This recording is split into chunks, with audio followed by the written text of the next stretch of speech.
Then, in a voice that wasn't his own, "You should have left her!" Melissa screamed. Father Matthew didn't hesitate. He lunged forward, pressing the cross to Adam's forehead. Adam's body convulsed violently, crashing against the floor. The lights exploded, shards of glass raining down. The walls groaned, the entire house shaking. Then, the laughter began. Everywhere.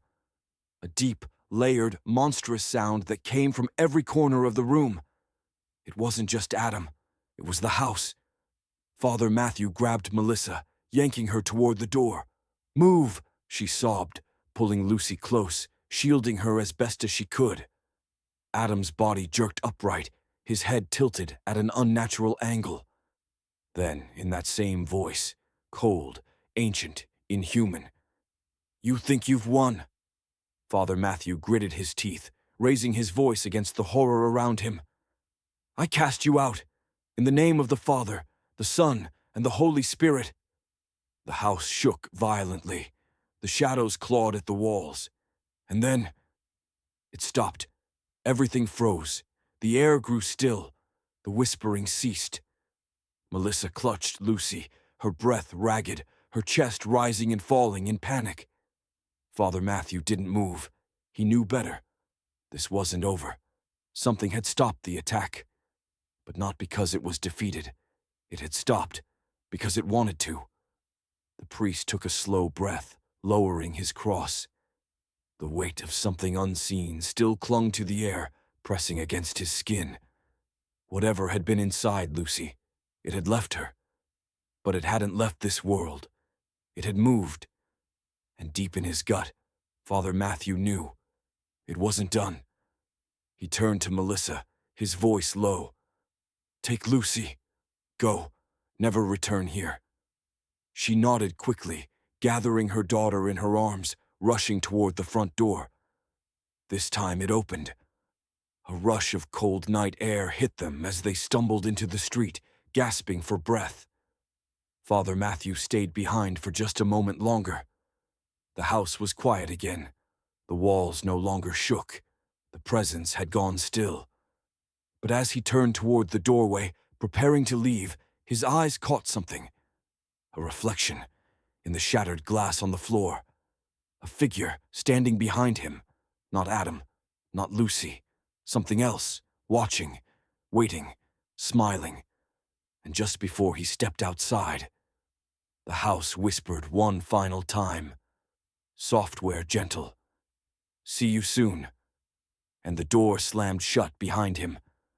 The air in 221B Baker Street was thick with pipe smoke, curling in slow, deliberate tendrils toward the ceiling.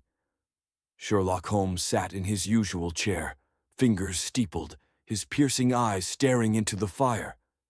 He had been restless for days. No case had presented itself worthy of his attention. London, for all its sins, had been remarkably quiet. Then, at precisely 7 minutes past noon, the telegram arrived.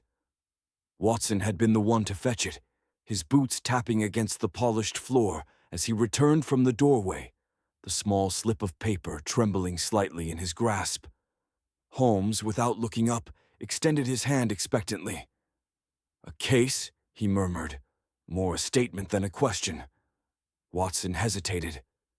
"It's odd, Holmes. The language, I mean." Holmes snatched the telegram and scanned the brief, frantic words. "Urgent. A death in Cornwall. Madness, fire, and fear. A man raving of curses. Another lost. The devil's foot is real. Please come at once." Holmes' brow furrowed ever so slightly, one of the few signs of true interest. "The devil's foot," he mused aloud. Watson cleared his throat, shifting uneasily. "I've heard the term before. Old folk superstition, Cornish myths. Something about an unholy curse that—" Holmes waved a dismissive hand. "Superstitions are the desperate attempts of frightened minds to explain the unexplained. The truth is always simpler." He stood suddenly, his movements precise and measured. "Watson, pack your bag. We leave by nightfall." Watson knew better than to argue. The train ride to Cornwall was long and uneventful, save for Holmes's unrelenting silence. He sat by the window, eyes fixed on the blurred countryside as it passed in muted greens and grays. Watson, attempting to make conversation, spoke briefly of past cases, but Holmes seemed elsewhere, deep in thought. It wasn't until they arrived at the small coastal town of Tredannick-Wartha that the weight of the case truly set in. Cornwall was always a land of whispers, a place where old legends lingered in the mist that rolled in from the sea. The people here still left offerings at stone circles, still spoke of ghosts and things better left undisturbed. But now, something had pushed their fears into a frenzy. The town was silent when they arrived. Not the normal silence of a rural village, but a hushed, fearful silence, as if the people feared that even speaking aloud would awaken something they couldn't control. The constable met them at the station, a haggard man with sleepless eyes and a nervous twitch in his jaw. "You should never have come here, Mr. Holmes," he muttered as he led them toward the inn. "The Devil's Foot doesn't suffer outsiders well." Holmes raised an eyebrow. "And yet it seems the Devil's Foot has already claimed one of your own." The constable swallowed hard. "Aye," he murmured, "and if you're wise, you'll turn back before it takes another." Watson felt a chill crawl up his spine.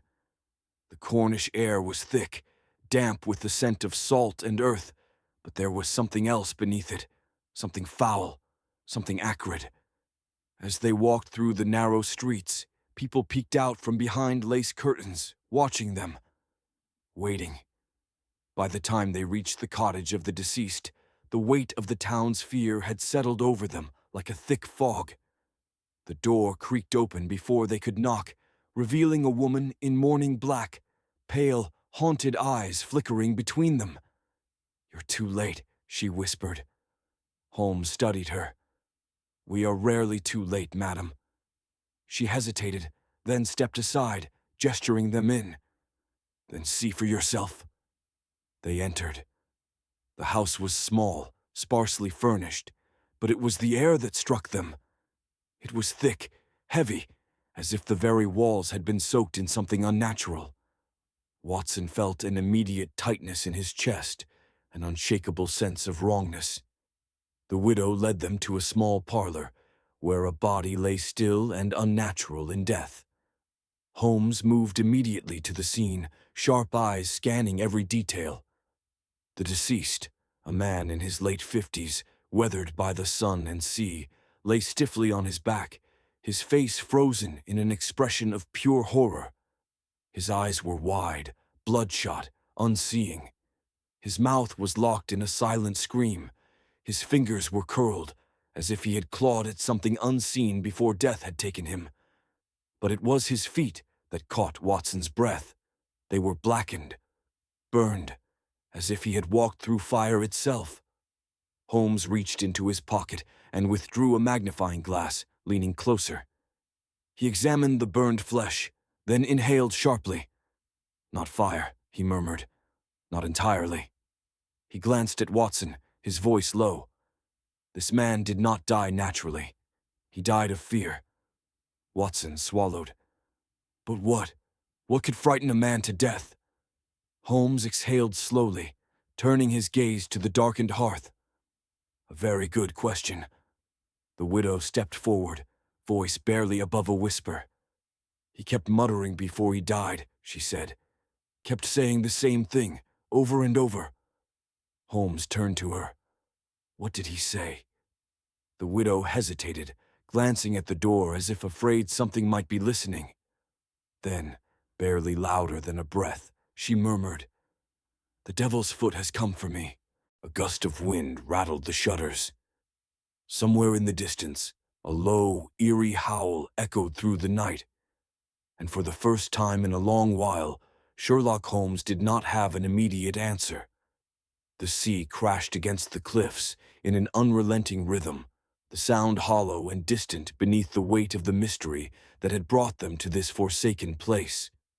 The wind carried a strange, acrid scent, something that burned faintly at the back of the throat, an odor neither Watson nor Holmes could quite place. Holmes stood at the edge of the cliffs, his sharp gaze sweeping the barren landscape before him. The earth here was untouched by time, rugged, wild, and eerily quiet. Not even gulls cried above the waves, as if the place itself was one that nature had long since abandoned. "Tell me again," Holmes murmured, glancing at the constable who had led them here. "Where was he found?" The constable hesitated, shifting uneasily before pointing toward the edge. "Right there, near the rocks." Holmes strode forward, his movements precise and deliberate. Watson followed, but with less enthusiasm. The mere thought of standing too close to the cliff's edge unsettled him. The ground was disturbed, but not in a way that suggested a struggle. The soil had been scorched, as if something had burned through it. Watson frowned. "This doesn't look like any ordinary crime scene." Holmes, kneeling, studied the earth with meticulous care. He lifted a gloved hand and ran his fingers across the burned soil, rubbing the remnants between his thumb and forefinger. His expression remained unreadable. Then, just as he was about to speak, something caught his attention. A footprint. Large, unnatural, not human. Watson sucked in a sharp breath as he stepped closer. The print was burned into the ground itself, as if whatever had made it had been searing hot. Holmes was silent for a long moment, then stood abruptly. This was no accident. Watson swallowed, casting an uneasy glance at the charred print. "You don't think—" "I think we are dealing with something that someone wishes us to believe is beyond explanation," Holmes interrupted, brushing the remaining dirt from his gloves. "And that is precisely why I refuse to accept it at face value." The constable took a cautious step back. "You mean to say this isn't the devil's work?" Holmes turned his sharp gaze on the man, his eyes gleaming in the dim light. "I mean to say that men are often capable of greater horrors than any devil conjured by myth." Watson shifted uncomfortably. "But what could cause burns like these? What could leave prints like—" He stopped mid-sentence, because Holmes had found something else. A small glass vial, half buried in the scorched soil. Watson crouched beside him, watching as Holmes lifted it carefully between two fingers. The vial was empty, but something clung to its interior, a faint, almost invisible residue that left a powerful sulfurous scent in the air. "Good heavens," Watson muttered, covering his nose. "That's something designed to linger," Holmes finished, examining the vial under the dimming light of the setting sun. "A compound of some kind." He glanced at Watson. This was deliberate. This was a test. The weight of his words settled between them like a tangible thing. "A test," Watson echoed. Holmes stood, slipping the vial carefully into the pocket of his coat. "Someone, perhaps our victim, came here to witness something. Something they did not expect to survive." The constable shuddered. "Then why come at all?" Holmes turned his gaze back toward the burned footprints. The wind howled around them, carrying with it the scent of salt and decay. Perhaps he had no choice. The widow's account, by the time they returned to the victim's cottage, darkness had begun to settle over the village. The lamps flickered weakly against the dim interior, casting long shadows that stretched across the wooden floor. The widow sat in a chair by the hearth, her hands clasped tightly in her lap. Her fingers were white-knuckled, trembling. "You found something," she whispered as Holmes and Watson entered. Holmes studied her carefully before responding. "Your husband, before he died, what was he looking for?" She hesitated, her lips pressing together. "He wouldn't say." "But he knew," Holmes pressed, stepping closer. "He knew, didn't he?" A flicker of fear passed over her face. She looked away. "He believed there was something out there." Holmes exchanged a glance with Watson. Something. She inhaled sharply. Something that shouldn't be disturbed. Watson frowned. And yet, he disturbed it anyway. The widow swallowed, nodding. Yes, and it cost him his life. Holmes pulled the small vial from his coat pocket, holding it up so that the dim light of the fire illuminated the glass. Does this mean anything to you? Her expression changed. Fear, pure and unfiltered. She recoiled, shaking her head violently. No, I don't. Please, Watson said gently. If you know something, he brought it home, she interrupted, her voice barely above a whisper.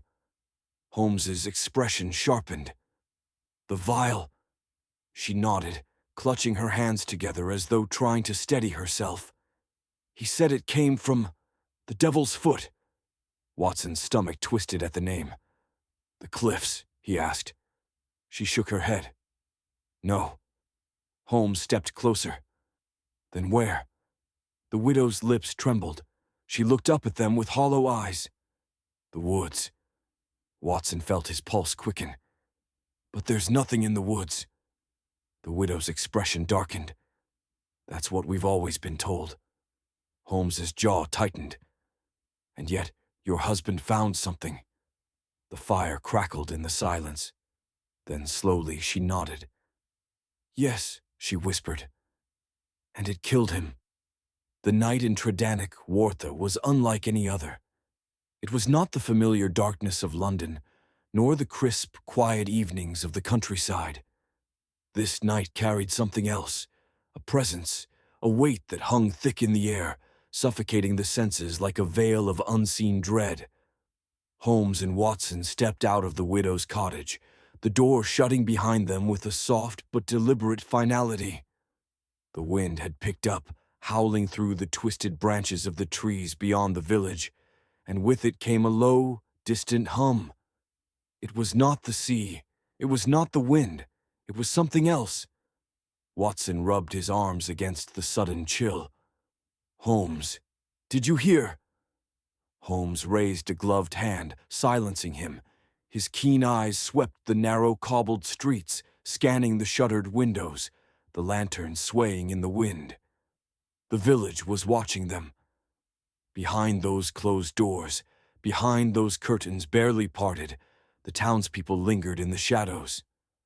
Eyes peered at them, watchful, waiting. Holmes, Watson murmured. Why do I feel as if we are being followed? Holmes took a slow breath. Because we are. Watson's fingers twitched at his side, instinctively wishing he had a revolver at hand.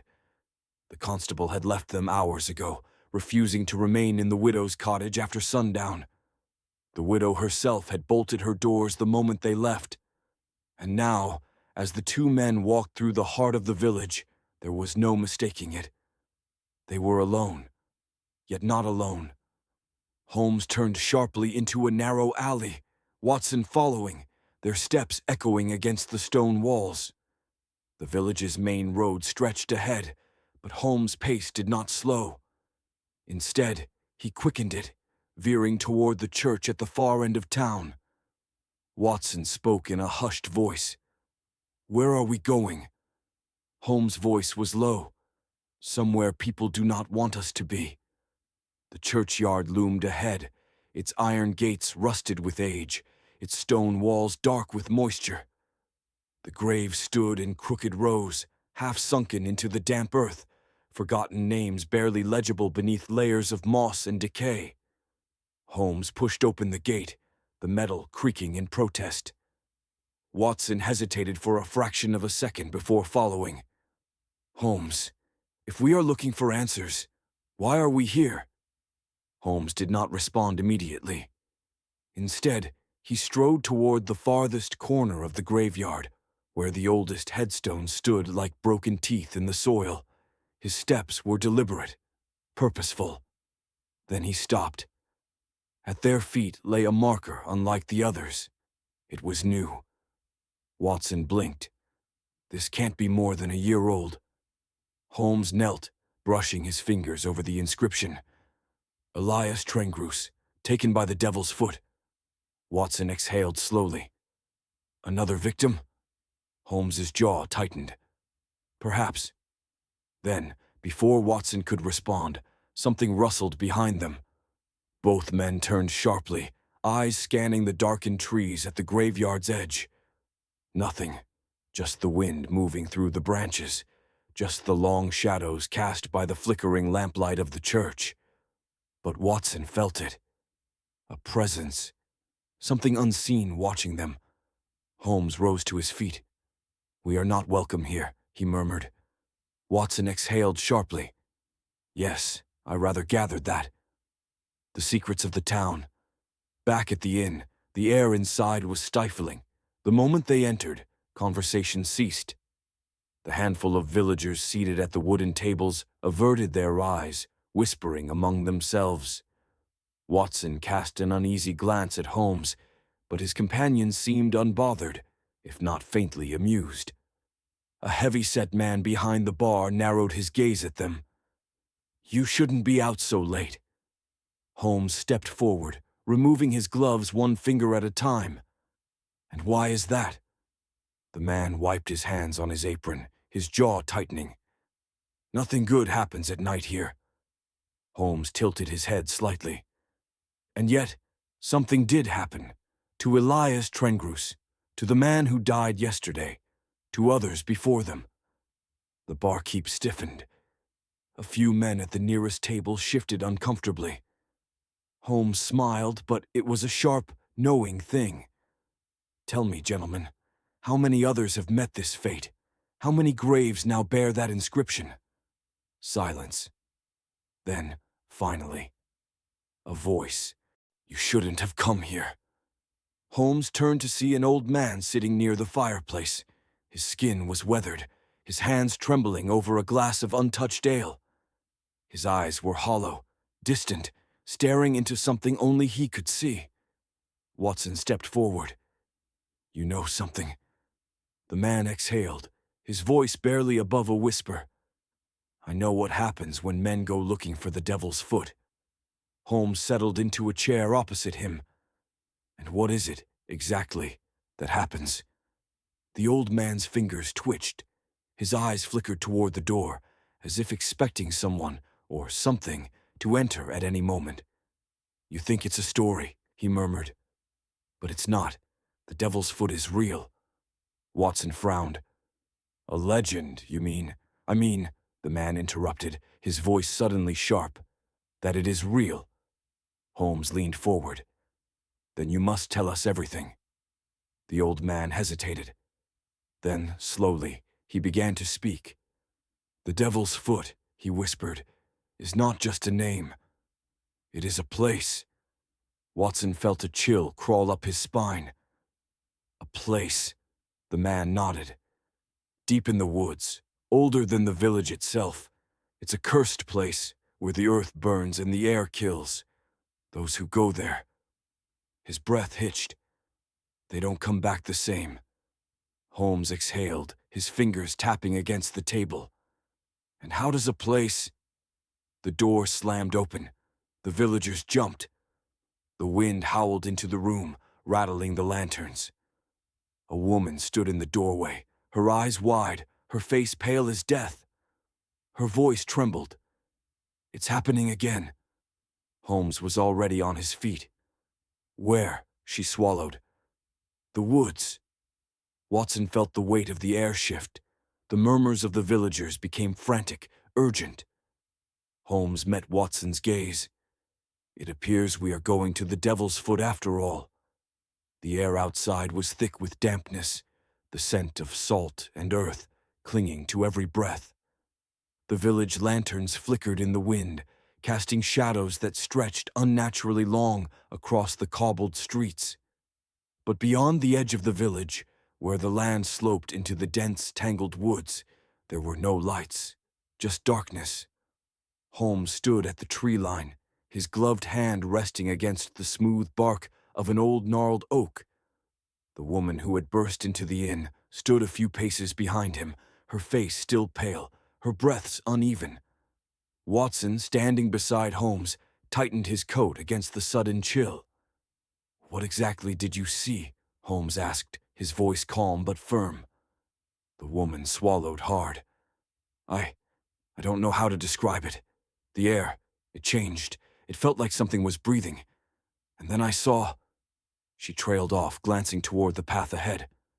Watson frowned. "Saw what?" Her hands tightened into fists.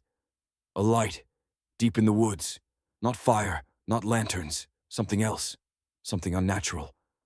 Holmes turned his gaze toward the forest. "How long ago?" She hesitated. "Less than an hour." Holmes nodded once. "Then we must go now." The woman's eyes widened in alarm. "You can't! No one who steps onto that path comes back the same." Holmes offered her a reassuring, if somewhat detached, smile. "That remains to be seen." Then, without another word, he stepped forward into the trees. Watson, despite every instinct screaming at him to reconsider, followed. The moment they entered the woods, the silence consumed them. No wind, no rustling of leaves, no sound at all. Watson glanced back toward the village, expecting to still see the warm glow of lanterns in the distance. But there was nothing. Just darkness, thick and suffocating, stretching endlessly behind them. "Holmes," Watson muttered under his breath. "I don't like this." Holmes didn't answer immediately. He was studying something. The ground. Watson followed his gaze and felt his stomach tighten. There were footprints in the dirt ahead, leading deeper. But Watson's pulse quickened. "There's only one set." Holmes straightened, his eyes sharp. "Yes." Watson turned in a slow circle, searching the surrounding area. "But where are the ones that lead back?" Holmes didn't respond. Because there weren't any. Deeper into the unknown, the path wound further into the woods, the trees looming taller, their twisted branches forming an almost solid canopy above them. Watson's breath came shallow. It was as if they were walking through a corridor, something man-made but impossibly old. The air grew heavy. The smell of sulfur and damp earth grew stronger. And then, a sound. A low, rhythmic hum. Not a human sound. Not an animal. Something else. Holmes stopped abruptly, his head tilting slightly as if listening to something just beyond human perception. Watson took a step closer. "What is it?" Holmes raised a hand for silence. Then, after a moment, he murmured, "We're being watched." Watson stiffened. His fingers twitched toward his coat pocket, though he carried no weapon. "By whom?" Holmes turned his gaze to the trees ahead. "That is the question, isn't it?" The hum grew louder.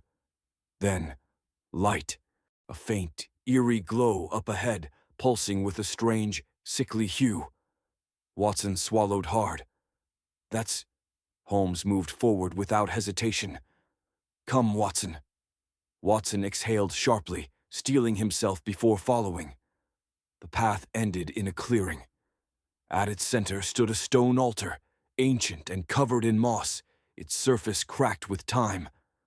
The glow emanated from something resting atop it. A small, glassy fragment, barely the size of a coin. Holmes approached first, studying the object with unwavering focus. Watson, however, was not looking at the stone. He was looking at the ground. Where the earth should have been undisturbed, it wasn't. The dirt around the altar had been shifted, dug up, moved, recently. Like someone had been here before them, like something had been buried. Or worse, unearthed. Watson took a cautious step back. "Holmes, I have a very bad feeling about this." Holmes reached into his coat, withdrawing a handkerchief before carefully lifting the glowing fragment from the altar. "Sulfur residue," he murmured, examining it under the moonlight. "It's not supernatural. It's a chemical reaction." Watson exhaled shakily. "That doesn't explain the footprints, or the hum, or the..." A twig snapped. Watson's blood turned cold. Holmes, still holding the fragment, turned his gaze toward the trees. Something moved, just beyond the tree line. A silhouette, tall, motionless, watching. For a moment, neither Holmes nor Watson spoke. Then, before either of them could move, it was gone. A rush of wind tore through the clearing, extinguishing the glow in Holmes's hand. The hum stopped, and all at once the night was silent again. Holmes slowly lowered the handkerchief, his expression unreadable. "We are not alone out here, Watson." Watson's pulse pounded in his ears. "I gathered as much." Holmes turned sharply. "We must leave. Now." Watson didn't argue. They retraced their steps quickly, moving with urgent, measured strides. But something felt different. The trees seemed closer together, the air thicker. The village should have been visible by now, but it wasn't. Then, finally, light. The distant glow of lanterns. They emerged from the forest, stepping onto the dirt path that led back into the village. The moment they did, Watson turned sharply, scanning the tree line. Nothing. No movement. No sign of what had been watching them. Just silence. Holmes exhaled, his expression unreadable. He opened his hand, revealing the now darkened fragment. "The devil's foot," he murmured. Watson ran a hand over his face. "We should never have gone in there." Holmes turned his sharp gaze toward the village ahead. "Perhaps, but now we know the truth." Watson frowned. "Do we?" Holmes pocketed the fragment and began walking toward the inn. "Not yet," he admitted. "But we will." Back in the village, the tension was suffocating. The wind had picked up, rattling the windows of the inn where Holmes and Watson had returned. But inside, the air was still, as though the very walls were listening. The villagers had gone quiet. The old man who had spoken of the devil's foot sat hunched over his drink, his fingers trembling against the glass. Holmes set the glowing fragment on the wooden table between them. It no longer shone, but its presence alone seemed to unsettle everyone in the room. Watson exhaled. "Holmes, what in God's name is happening in this place?" Holmes didn't respond immediately. Instead, he unwrapped a small pocket magnifier, inspecting the fragment with keen precision. "It's not supernatural," he murmured. "It's something else entirely." The old man looked up sharply. "You still don't believe, do you?" he muttered. Holmes met his gaze. "I believe in facts, sir." The man's lips tightened. "Then what are the facts telling you?" Holmes was silent for a long moment. Then he leaned back slightly, tapping a gloved finger against the fragment. "This substance contains trace amounts of arsenic sulfide, a highly toxic compound. The reaction that causes it to glow is a result of its exposure to air. But in high concentrations, inhaling its fumes would cause—" He trailed off, his sharp mind assembling the pieces. Watson stiffened. "Madness," Holmes nodded. "Madness, hallucinations, a sense of being watched, followed, cursed. The symptoms would appear supernatural to anyone unfamiliar with toxicology." The room stilled. The barkeep frowned, stepping closer. "But the devil's foot ain't just a glowing rock, Mr. Holmes. It's the place itself, the cliffs, the woods. People see things." Holmes nodded. "Yes, and now we must ask, who put it there?" The barkeep exhaled sharply. "Put it there? What are you saying?" Holmes picked up the fragment and turned it over in his fingers. "This wasn't naturally occurring. It was placed. Someone created this effect deliberately. Someone wanted people to fear the devil's foot." The room erupted into a mix of gasps and hushed voices. Watson felt a wave of cold realization settle over him. "Good Lord, Holmes. Are you suggesting that all of this, the burned footprints, the madness, the disappearances, was orchestrated?" Holmes's gaze was piercing. "Exactly," The truth behind the devil's foot. The widow's voice cut through the murmurs. My husband was afraid of someone, she whispered. Holmes turned to her. Who? She shook her head, pressing a hand to her mouth. I don't know. He never said, just that there were things he knew, things he was never meant to see. Holmes stood suddenly, his coat swirling as he moved toward the door. We need to go back. Watson paled. Back? To that cursed place? Holmes didn't slow. If this was a deception, we need to know by whom, and more importantly, why. Watson followed, muttering under his breath about Holmes's unrelenting madness. But the truth gnawed at him. The footprints, the glowing stone, the strange hum in the woods, it had all felt too unnatural, too deliberate. Someone had been controlling the fear of the town, and they had nearly succeeded. Back to the Devil's Foot. The night was darker than before. The wind howled through the trees, carrying with it the scent of sulfur and damp earth. Holmes and Watson moved swiftly along the narrow forest path, their lantern barely cutting through the blackness. The air grew heavy again, the same low hum from before, just beneath the threshold of hearing. But this time Holmes was ready. He lifted a small cloth to his face, filtering the air. Cover your mouth, Watson. Watson obeyed without question, the moment thick with unease. They reached the clearing once more. The altar stood before them, but something was different. The earth. It had been disturbed. Watson swallowed hard.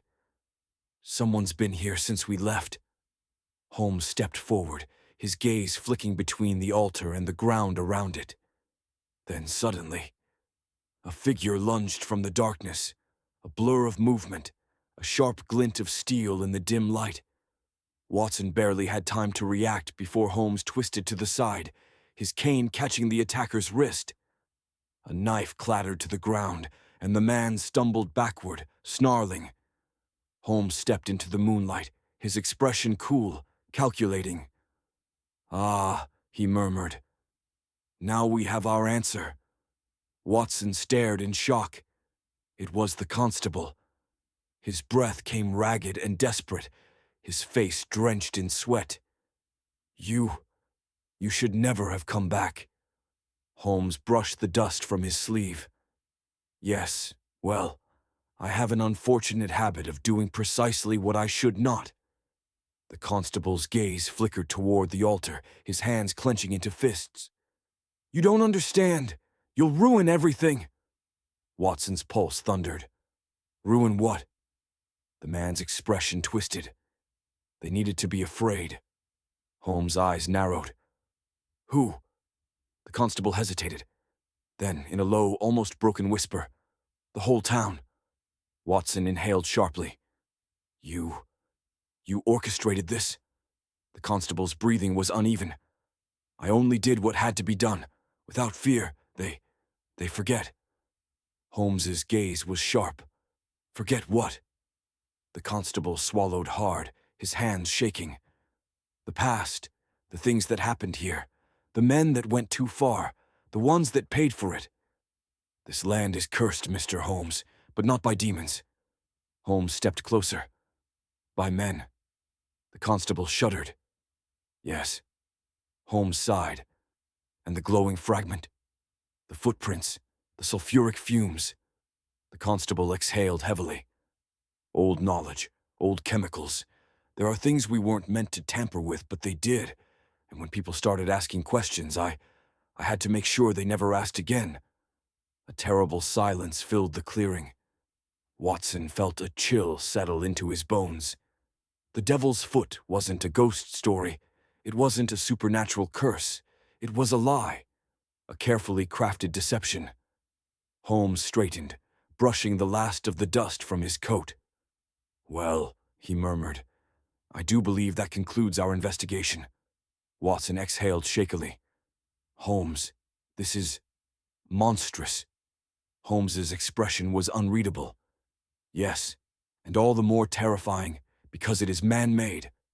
The The constable slumped to his knees, defeated. They'll never forgive me. Holmes studied him for a long moment. Then he simply said, "Nor should they." Watson turned his gaze toward the darkened woods one last time. The devil's foot had never been a curse. But perhaps the truth was far worse.